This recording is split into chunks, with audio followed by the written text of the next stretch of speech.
When migration happens, you will get disconnected to your roots. Then your real problem comes. Your memories are lost. And, I mean, in villages, people come to the cities today. They become. See, they are good agriculture workers there. They come to the city, then they become auto drivers, and then they get on to a lot of bad habits. They don't have a face to go to the village because in village they live very proudly. Then simply they send money orders there. That's it. They don't meet their family members. And they suffer over there, the suffering is happening there. And just maybe your question is on agriculture, but I'm telling you the larger issues can be solved by having a models like this.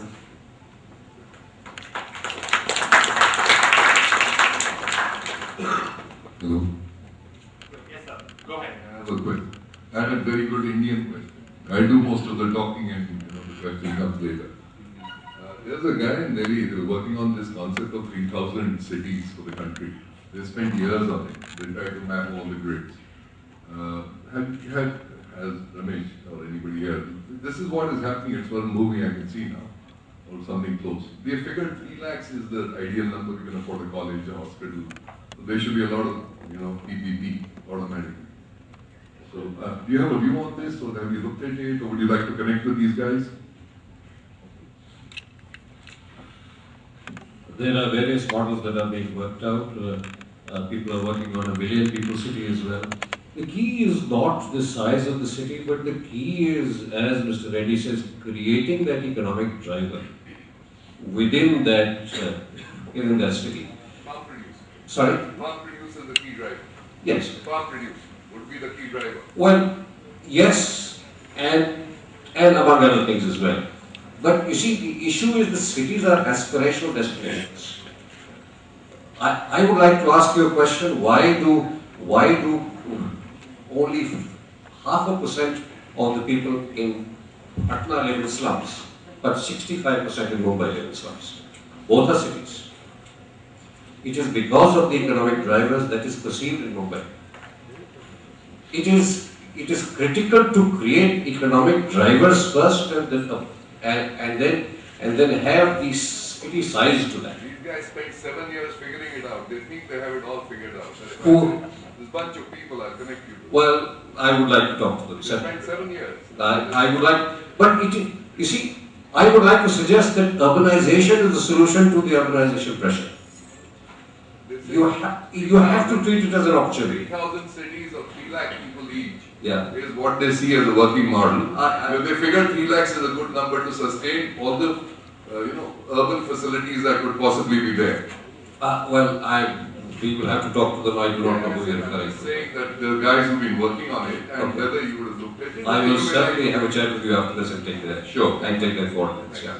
Thank Yeah, you. I'll add here. Yes. I'll add here to him what he says.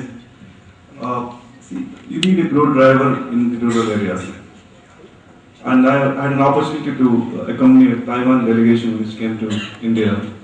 And they said, it's the only country where the youth is there. And the human capital is the biggest growth driver for you. But you need to integrate that with some economic activity. You can have one city only for entertainment electronics.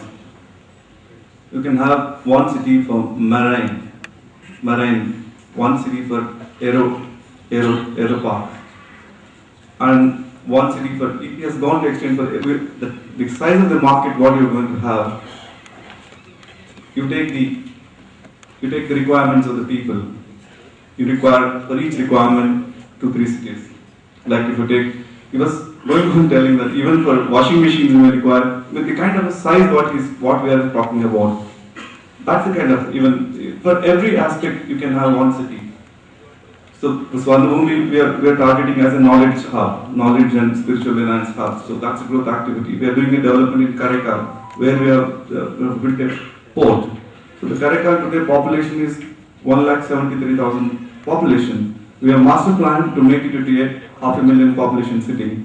Where another thing we are doing a Bijapur airport. There is again 1 lakh population. We have master plan to make it a 500,000 population city. So there can be a growth level. What we require is a proper planning, and we need to integrate with the people. It's not simply we have to take them as a human capital, and we have to see what is the DNA. See, certain things you have in Tracklebore, near Karaikal, they're fantastic carpenters we have.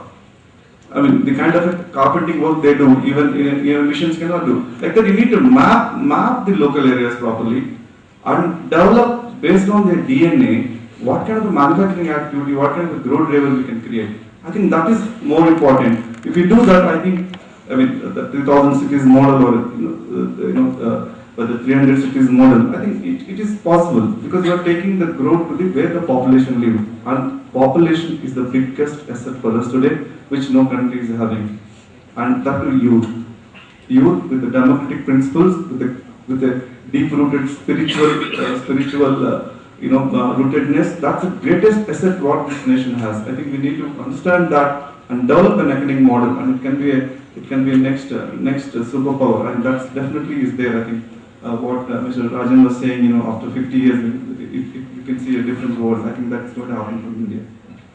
I have a question. Sure. Just a I quick have to question. request you to just hold that question because we're really running out of time. And No, just a question for Mr. Rangarajan. yeah, I'm sorry, we're really running out of time. Maybe you could just catch him offline. That's okay. Thank you. Thank you. With that, I'm going to say thank you so much. I'm going to thank the panelists, all the panelists. Thank you for taking the time out to come.